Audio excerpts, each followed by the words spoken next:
AI is not going to replace people. What it's going to do and what it is doing is it's actually force multiplying. It is amplifying the people that are actually utilizing it properly.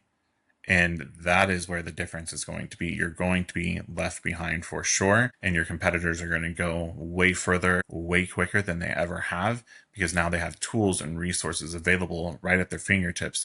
Welcome to the Leading Lane podcast for real estate pros by real estate pros with your hosts, Ashley Frederick and Stephen Birch. If you're looking for an honest, authentic, and raw perspective, you found it. Welcome, everyone, to the Leading Lane podcast. We are fresh off of a conference, and as anyone knows, conferences are full of a boatload of information, sometimes a little bit of overwhelm and trying to figure out things to implement when you get home, but a lot of excitement, I think, for a lot of people when they come home, too. So one major thing that we covered, there was lots, but was a lot of content and being visible. And I think people are torn as to, I think I saw a post the other day that was like, you have to be a realtor, but you also have to do like 50% content in order to stay relevant. So I think people are really struggling with, the automation, or how often do you post, or is that the only way to be successful? So I thought that it would be a good idea to see how we feel about that. So Stephen, tell me what you think. Well, let's also say conference, there's a lot of peopling, a lot of peopling, which is great. It's nice to be home. But yeah, but I think really where, like my takeaway is that it's all AI, it's all content, it's all this full structure. And I think really what happens is it's almost decision fatigue after you get back of like, okay, now what? What do I have to go to my notes, or I have to try to remember and have to try to piece it together. And I think people just then shut down. And I think that's kind of where people then, have some guilt, if you will, of, oh, I'm supposed to do this. I know I'm supposed to, but I'm not because I don't know how, because it's overwhelming. So I think that, yes, content, you have to have content to be relevant because people need to be able to see you, right? Online is your resume. And I think that where, and I personally I struggle with this. We've talked about this multiple times. I think that there's certain people that are overboard, showboaty online, all about me, all about like, there's not the value, in my opinion, that we're supposed to be delivering. So it's finding the happy medium, if you will, of what is it meant for you. And I think that's another key part here is even though that somebody else does the showboaty stuff, or somebody else does, 3 posts per day, or whatever the formula is for them, that's their formula. That works for them, and that's great. What does it work for you? What is your voice? What is your tone? What is your style? Like, what do you want to do that sits morally with you? And I think that once you truly do establish, like, what is the message that you're wanting to deliver, and what is the value that you're wanting to deliver, and does it fit that? And if it is a yes, then move forward. If it's a no, then move it to the side and don't even pay any attention to it anymore. So yeah, I don't know if I really answered your question. That's my rant on like going for the content, but I know I struggle with it. I know that it's tough to, like, how are people supposed to find me and hire me if I don't post? But also I get that ick of, I don't want to be that sleazy salesperson online all the time.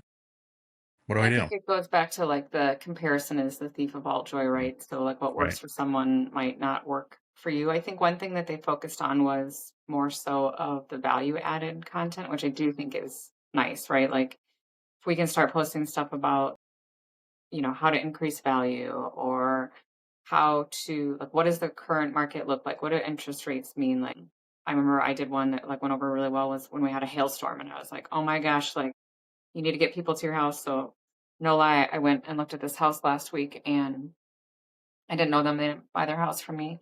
They lived in the area where all the hail damage was. And so I was like, I'm assuming you have a new roof because of all the hail damage. And he was like, oh no, like our friends told us, don't call the insurance company. Your rates are going to go through the roof. So we didn't get a new roof. And I was like, well, so that's probably going to come up right where like, maybe if I had known them beforehand, they would have seen my video and been like, oh my gosh, we should reach out. And I did have a lot of people that are like, should we call our insurance company? Should we not? So I think trying to be more of a resource for people when things come up, I think that's how I would proceed perceive the presence to be. They talked a lot about the just listed and the just sold are kind of, done its thing. And I think that buyers and sellers still like to see that. So I think that Right. I'll, do it for that standpoint. But I do think if you can tell a story about the transaction is more helpful. Like it didn't Mhm. just sell, like this happened, or, I think I have one that's tomorrow and it's my third time working with that family. And so that means a lot to me. So I think if there can be better content behind it, but I've done it with some agents that I'm coaching that I'll hop on their social media and I'll be like, "Are you an agent?" Because like I have not seen one post. Right. So like if we're just trying to stay top of mind with our sphere and we're not doing anything, but I'm guilty of it too. And it comes back to just I never want people to think that I'm showboaty or that there's any type of bragging, which a lot of people will do. Like I hate the TikToks that are like, I made X amount of dollars this month. And to me, that's such a load of bull crap because it also doesn't talk about how much you spent. It doesn't talk about all the disasters that happen at midnight that people don't like to talk about. So I think that a dollar figure has zero relationship statuses or, whatnot. I think the big thing here too is like you hit the nail on the head there. Your content, your value really is talk about the things that nobody wants to talk about.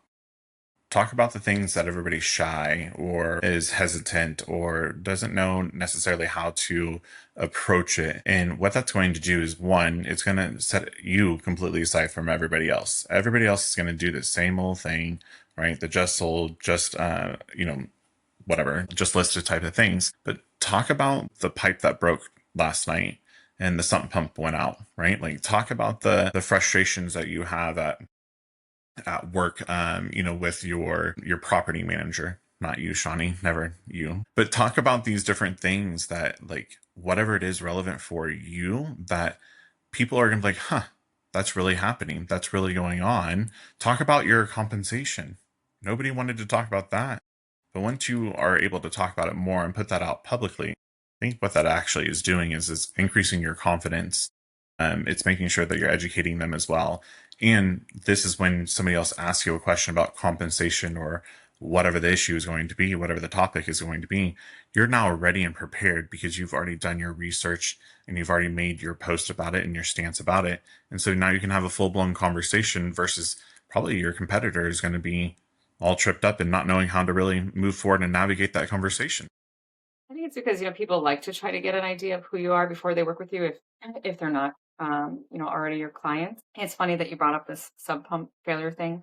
So one thing we were talking about earlier was just I think there's a time and a space for content, but I still think that it is a relationship based business. And if you have really good relationships with some of your clients, that's how you'll have repeat. So one of my clients, this was probably 5 years ago, they had maybe moved in their house and it was maybe like 2 weeks after and their sub pump failed. Mm. And they called me, not sure what to do. And I think I obviously sent Ben over to take care of it. Thanks. But when Ben was there, he was like, "Oh, like you do know that today is Ashley's birthday and we had plans, but she wanted me to come over here instead." And they were like, "Oh my gosh, it was your birthday. You didn't have to do anything, blah, blah, blah, blah, blah." But right. They've been my repeat clients. So now I think I've sold them like 3 other properties. They're selling their properties with me. So that had nothing to do with how often I was posting on Facebook. It's because like I No. went out of my way to help them in a point where I didn't have to. So I think that there's still a sense of being there for your people that will trump some of those other things. I think that that's really more for like finding new people or reminding people you haven't talked to in a while that you're here to help them. And I wrote down meaningful, right? Like these aren't just post and pray type of things. And this is when we talk about value, it's not just what can you offer them as far as your the market right now, stats, blah blah blah, value. Like you are the value. You as the person, you as the agent are the value. When you have meaningful relationships with people and they feel heard, right? Seen, they feel acknowledged, welcomed. Like that is what makes the connection in the relationship. So like going out of your way, sending Ben on your birthday, they know that you value them, right? Like you value them. So now that relationship is even stronger and it's continuing to evolve in a meaningful way. And so therefore now they're going to be your biggest cheerleaders. You have to have the relationship because now they're going to be your biggest cheerleaders and they're going to be referring more and more people to you because how much of a value, meaningful relationship you have with them. Right. I wrote down relationships with people, and I was actually thinking about this the other day. And I think we have to talk about it more in our value proposition. Is it's actually the values that I have with contractors that to me are worth like its weight in gold. When we're in the middle of a transaction, or even for like listing prep, a lot of contractors you'll call will say like they don't have time, and I normally say like just tell them that I sent you and they'll make time for you. And they kind of laugh and they're like, oh my God, all I had to say was Ashley sent and they were over here today. And I'm like, right, because I take care of them. They take care of me. They know they're going to get paid. I send them people on a regular basis. So like those relationships, we had one where, the inspector called out a roof and well, roofs are a whole situation, right? And I called my guy and really it was a matter of if the roof didn't get done in a week, then the transaction was dead in the water. We just happened to have a 62-degree day. Well, guess what? That contractor dropped everything they were doing, got that roof taken care of, and we moved on to closing. Like those are worth picking the right realtor that has those connections. I think it's going back to the decision fatigue and figuring out what do I post? What do I do? I think probably the mass majority of us, we know the relationship world. We know the how to do a real estate transaction, right? Like we know how to do all of that. Where the decision fatigue comes into play is how do you now showcase that in a manner that doesn't come off with an ick and doesn't make others feel any sort of way. And I go back and forth on this because really social media is there for you. It's your social media. So what you want to post and broadcast, that's all that should matter. If they don't like it, there's that unfriend, unfollow button that they can do. That shouldn't have any bearings on anything of what is going on here. But I think sometimes that we don't really necessarily see the things that others see in us, right? Like we don't see these, how that relationship with the contractor is such a big important thing, or how writing out, the thank you cards and these thoughtful things, like we just do it. We don't slow down enough to say like, that is something that is very unique about you. And that is what you should be showing. So I think that it's maybe actually having a conversation with a close friend, colleague, family member. Ask for, not that you're looking for validation, but ask for the unique things about you that stand out. And yes, it's going to feel a little bit weird because they're going to talk about you, right? But those are now the things that you can make the content about you because other people are saying it about you. And that's just, a case study that you can turn around and post. We've talked about a content wheel before. I think that would be a great part of, one of the pieces of the wheel would be like, what do people think? And you have to get Mm-hmm. that. And then there's like your content for, a week. I think it goes back to, people don't like to see themselves on video or whatnot. I think I've just gotten more in the habit of just posting and going. And we could critique ourselves like all day long, but I'm pretty much like one and done unless I really effed up. But people want to see like you tripping over words. Not like they want to see you tripping over words, but they want to see that you're not like a scripted, etc. They just want you to be you. And I think that if you think of something, just tape it quick and maybe you don't post it that day, but you post it when you have time Mm-hmm. to batch it or whatnot. But I think just getting real with people is what people want at the end of the day. I think that's people want real. That we're in a world of fake. Look at all the AI. Look at all the videos that are. We have no idea if it's true or not. Like people want authentic people, and that is your content, right? That's the gold. Authentic content, authentic people. One thing that I learned at the conference, and I've always heard about it, but never utilized it, still haven't jumped into it, but is the Notebook LM. Just downloaded Now, it. like that's on my list to get to. Marky Lemon, right? Like freaking love her. She's phenomenal. Her energy is amazing. I've seen her multiple times. And I think we talked about her multiple times on here. I will never forget a couple of years ago that I think one of the first times I saw her, she basically said that, I'm a competitor. We're all competitors in this room. I'm showing you the blueprint. I'm showing you everything that I do. And why am I doing that? Why am I getting up in front of my competitors and showing them my business plan? And she was like, what she said was 1% of you are actually going to do it. That was in And I Kansas was like, City. ooh, that one stung a little bit. 1% of you are actually going to do it. So she doesn't mind sharing everything because she knows nobody's really going to pick it up and run with it. And so I'm going to run with it. I'm going to do Notebook LM. But she was able to show, like, along the lines of content, using RPR, using different resources, ChatGPT, and throwing everything together.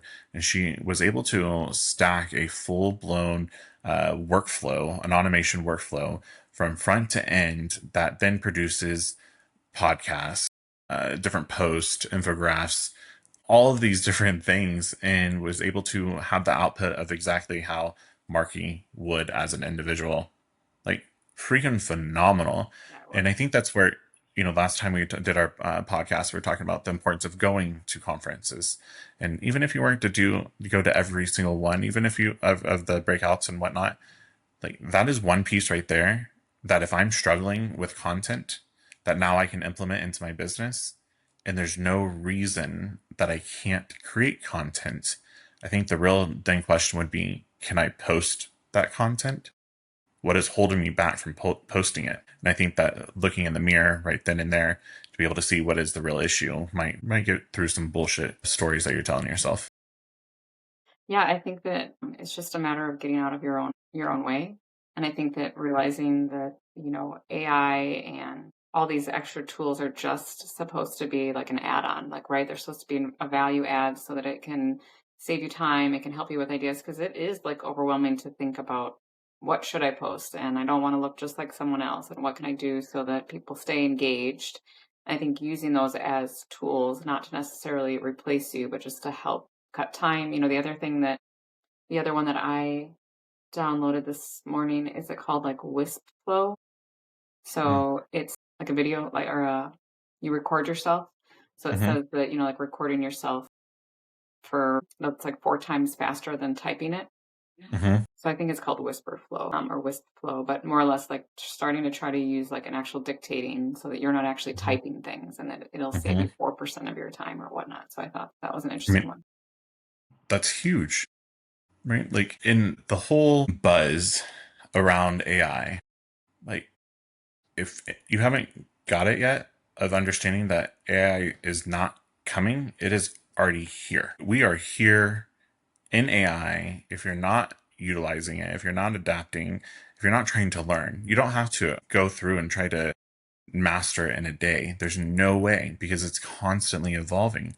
But if you are not evolving with it and you're getting stuck behind on the train, you're not even getting on the train, you're still on the side of the street there. Like, you need to be able to jump on there, right? Like, you have to jump on, learn, and be able to move forward. But AI is not going to replace people. What it's going to do, and what it is doing, is it's actually force multiplying. It is amplifying the people that are actually utilizing it properly.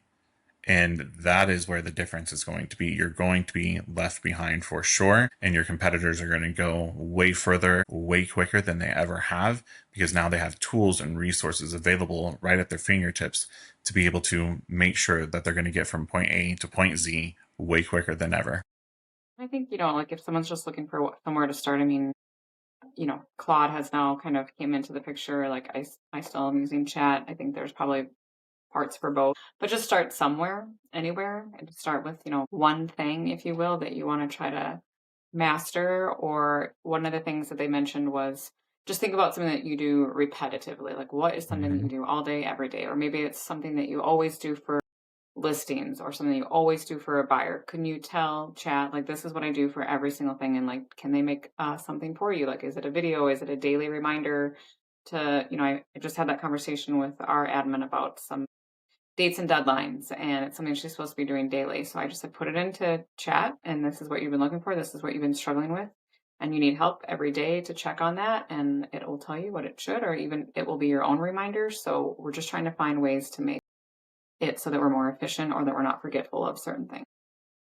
So I have been a huge fan of Claude, jumped into it, and for the last month or two, really just going all deep in it. So one of the things I think that, like, it was eye opening for me is being able to tell it to go through my emails, go through my Fireflies, go through my Zoom transcripts, go through my Notion board, like, go through everything, all the tools that I use every single day, and do an audit and make sure that anything that I commit myself to, saying that I'm going to do, that you note that.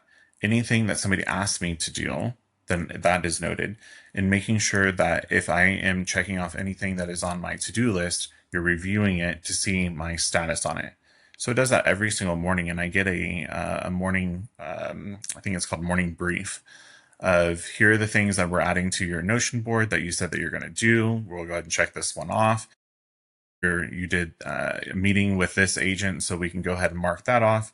Like, it's basically being my assistant, if you will, and making sure that I'm not overcommitting something and dropping the ball. And then also that helps me with my staff being able to say, well, you need to check in with Shawnee on this because she has a deadline coming up and we haven't seen anything happen yet within Notion. So it's like my eyes and ears without me having to manually be there. And with Claude, what I've learned is not tell it what I think it should do, but rather what is the outcome that I'm after. And then once you tell it the outcome that you're after, and then the struggles that I'm having, right? Then it figures out the plan. Versus before, like in chat, what I was doing is trying to talk it through what I wanted.